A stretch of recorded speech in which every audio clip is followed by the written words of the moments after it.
International 2 રમેલી છે, એક Dubai રમેલી છે અને એક હરિયાણા રમેલી છે. એ યોગા બોરિંગ લાગતા હોય તો તમે ઝુમ્બામાં જાઓ, ડાન્સ સાથે યોગા કરો.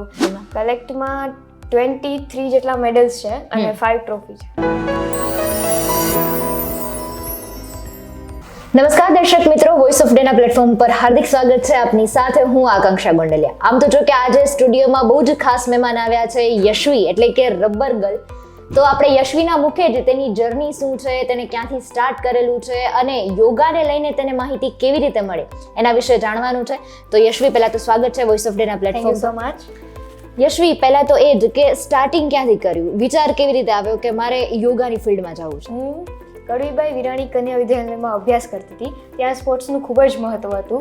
તો ત્યાં સવારના રોજ હું હોબી સેન્ટરમાં જતી. તો ત્યાંથી મને યોગામાં ઇન્ટરેસ્ટ જાગ્યો અને મને રિલેક્સ ફીલ થતું. યોગામાં જાઉં એટલે મારો માઇન્ડ ફ્રેશ થઈ જતો. એટલે હું રોજ સવારના યોગામાં જતી. મેં ત્યારથી સ્ટાર્ટ કર્યું. ત્યારે હું ધોરણ 5માં અભ્યાસ કરતી હતી. આમ તો જો કે કહી શકીએ કે કડવીબાઈ સ્કૂલ એટલે સ્પોર્ટ્સ માટેનું આખું એક હબ હતું ને બહુ બધી સ્પોર્ટ્સ ત્યાં હતી ને ત્યાંથી જ તે શરૂઆત કરેલી. તો અત્યારે તારી 19ની એજ છે, તો શરૂઆત કરી ત્યારે એજ કેવડી હતી? શરૂઆત કરી ત્યારે હું ધોરણ 5માં અભ્યાસ કરતી હતી.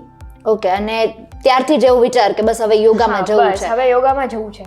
ઓકે, તો અત્યારે એક રિસેન્ટલી એક કોમ્પિટિશનમાં તારો 4th રેન્ક આવ્યો છે અને ઓલ ઓવર ઇન્ડિયામાંથી એ કોમ્પિટિશન હતી. તો એના વિશેની માહિતી શું છે?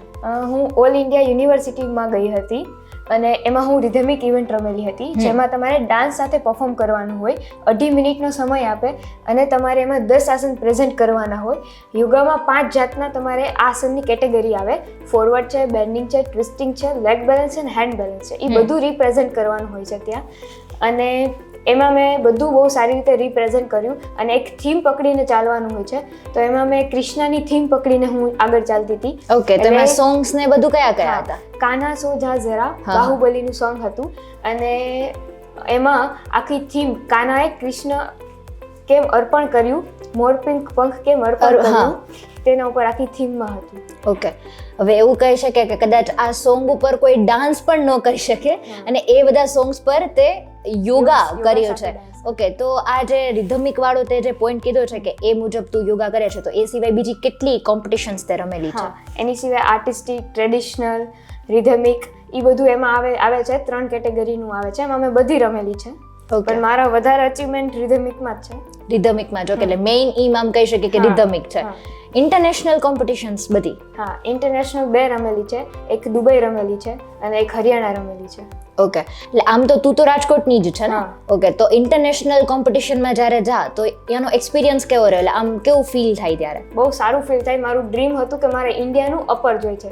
ઓકે, પ્રોપર એના માટે જ રમેલી હતી. અચ્છા, અપર ઇટ મીન તમારે જે જર્સી જોઈએ છે. હા, જર્સી જોઈએ છે મને ઇન્ડિયાની. ઓકે, અને એના માટે મેં ચાલુ કર્યું. મને આશા નથી કે ત્યાં મારો રેન્ક આવશે. તો ત્યાં પણ મારો 2 સિલ્વર મેડલ આવેલા છે. એક રિધમિકમાં સિલ્વર છે અને એક ઇન્ડિવિડ્યુઅલમાં સિલ્વર છે. ઓકે, તો પછી સ્ટડીમાં કેવું રહે? આમ યોગા અને સ્ટડી બે સાથે બેલેન્સ થઈ જાય? એ કરવામાં અઘરું પડે પણ થઈ જાય. પણ સ્કૂલનો સપોર્ટ, કોલેજનો સપોર્ટ, બધાનો સપોર્ટ મળે એટલે થઈ જાય. પછી આમ કહીએ કે અત્યારે આમ તો જો કે હવે એવો ટાઈમ આવી ગયો છે કે ગર્લ્સ બહુ બધી ફિલ્ડમાં આગળ વધી રહી છે અને એમાં મેં તો તારી જર્ની લાઈવ જોયેલી છે એટલે આઈ નો દેટ કે કેવી રીતે બધું થતું હોય છે. But main question is that કે સ્પોર્ટ્સ ફિલ્ડ ઘણા બધા નેગેટિવ એસ્પેક્ટ આજે પણ છે એ ફિલ્ડમાં.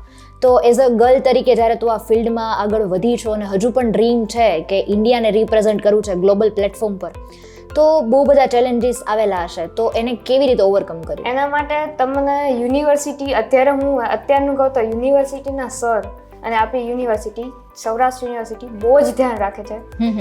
એટલીસ્ટ તમને એકલા ક્યાંય જવા જ નથી દેતા અને એ તમારી સાથે ને સાથે હોય છે. બને ત્યાં લગી તમારા સર ને આ બધાનો સપોર્ટ સારો છે અત્યાર લગી. બાકી તમારે તમારી સેફટી જોઈને જ ચાલવાનું ઓલવેઝ. ઓકે, એટલે દરેક જગ્યાએ તમારે જોઈને ચાલવું પડે. કારણ કે ત્યાં બધા ઓલ ઇન્ડિયન આવતા હોય, કોણ કેવું હોય કાંઈ ખબર ના હોય. એટલે આપણે બધામાં ધ્યાન રાખવાનું, બધા સાથે વાતચીત કરવામાં અને બધી રીતે. અને સાથે માતા પિતાનો સપોર્ટ કેવો? ફેમિલીનો સપોર્ટ છે માતા પિતાનો. હું જેટલી કોમ્પિટિશન રમી છું, ગમે ત્યાં ગઈ છું, ત્યાં મમ્મી પપ્પા ભાઈ બધા સાથે જ હોય છે મારી અને એ સાથે જ આવે છે. ઓકે, અને અત્યારે તો પેરેન્ટ્સનો બી તને ખૂબ સારો સપોર્ટ છે અને અત્યારે એક કહે કે એક લેવલ સુધી જે તારું ડ્રીમ હતું તે તું ધીરે ધીરે એની નજીક પહોંચતી જાય છે. પહોંચી ગઈ છું હવે. ઓકે, તો બીજી વસ્તુ એ કે યોગા વર્ડથી ઘણા લોકો આમ દૂર ભાગી જતા હોય છે કે મારે એક્સરસાઇઝ એ બહુ બોરિંગ છે એવું બધા લિટરલી બહુ બોરિંગ વધારે લાગતું હોય છે કારણ કારણ એવું કે નથી પણ તમને જો ખાલી યોગા બોરિંગ લાગતું હોય તો તમે ઝુમ્બામાં જાઓ ડાન્સ સાથે યોગા કરો એવા કેટલા બધા હવે તો ઓકે એટલે ઝુમ્બા અને ડાન્સ સાથે પણ તે તો જે રિધમિક કીધું ડાન્સ સાથે છે પણ ઝુમ્બા સાથે ઝુમ્બામાં તમે એક્સરસાઇઝ આવી જ જાય છે બધી તો તમે ઈ કરો પણ એક્સરસાઇઝ કરો બોડી ફિટ રાખો ઓકે અને કદાચ કોઈને આજ ફિલ્ડમાં આગળ વધવું છે તો આને લઈને કોઈ ડિગ્રી બી હશે એજ્યુકેશન હશે તમે એમાં ડિગ્રી પણ કરી શકો છો MA વિથ યોગા પણ કરી શકો છો અને એ રાજકોટમાં થઈ શકે રાજકોટમાં થઈ શકે છે ઓકે હવે મેઇન ક્વેશ્ચન એ છે કે બોર્ડની એક્ઝામ્સ અને ઘણા લોકો એવું કહેતા હોય છે કે યોગા કરવાથી કોન્સન્ટ્રેશન વધે છે તમારી ડાયજેસ્ટિવ સિસ્ટમ છે સારી થતી હોય છે મેન્ટલ હેલ્થ બહુ સારી થતી હોય છે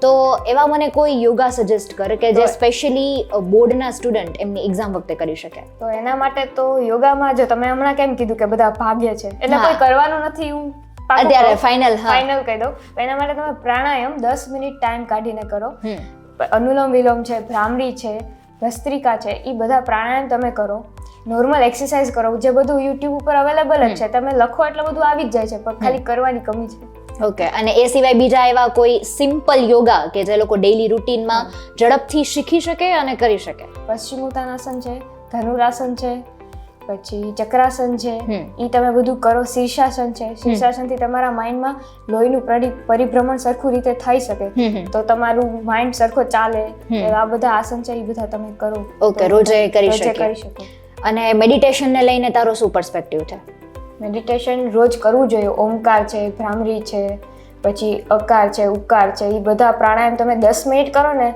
તમને પહેલા કંટાળો આવશે પણ 10 મિનિટ પછી તમને ફીલ થશે ફ્રેશ ફીલ થશે એકદમ અને પછી જો રોજ ટેવ પડી ગઈ ને તો તમને મજા જ આવ્યા રાખશે એમાં અને એવું પણ કહે છે કે જે ઘણા લોકોને ઓવર થિંકિંગ બહુ વધારે હોય છે એકદમ માઇન્ડ શાંત થઈ જાય શરૂઆતમાં તમે કરો એટલે તમારા મગજમાં વિચારો ચાલુ જ રહેશે એ શાંત નહીં થાય પણ 1 મહિનો 2 મહિનો ધીમે ધીમે તમારો મગજ શાંત થતો જશે ઓકે અને પછી એક ડેઈલી હેબિટ બની જાય આપણી બની જાય અને પછી તમારો મગજ ઓલરેડી એની મેળે શાંત થઈ જશે ઓકે એટલે આ બધા યોગા છે એ લોકોને ડેઈલી માટે કરવા જોઈએ પછી તારી પાસે આટલું બધું કલેક્શન છે જે શિલ્ડનું મેડલનું તો એ કલેક્શનનો નંબર ખબર છે કેટલું કલેક્ટ થયું છે અત્યાર સુધીમાં કલેક્ટમાં 23 જેટલા મેડલ્સ છે અને 5 ટ્રોફી છે ઓકે 23 મેડલ ને 5 ટ્રોફી અને ઉંમર કેટલી છે 19 આ ખૂબ સારી વાત કહેવાય કે અત્યારે બાળકો જ્યારે ફોન અને ડિસ્ટ્રેક્શનની દુનિયા વચ્ચે તું તારા ડ્રીમ તરફ આગળ વધી રહી છે okay in the last question કે નેક્સ્ટ અચીવમેન્ટ હવે કયું જોઈએ છે આ ઇવેન્ટ પછી મારે નેશનલ ગેમ્સમાં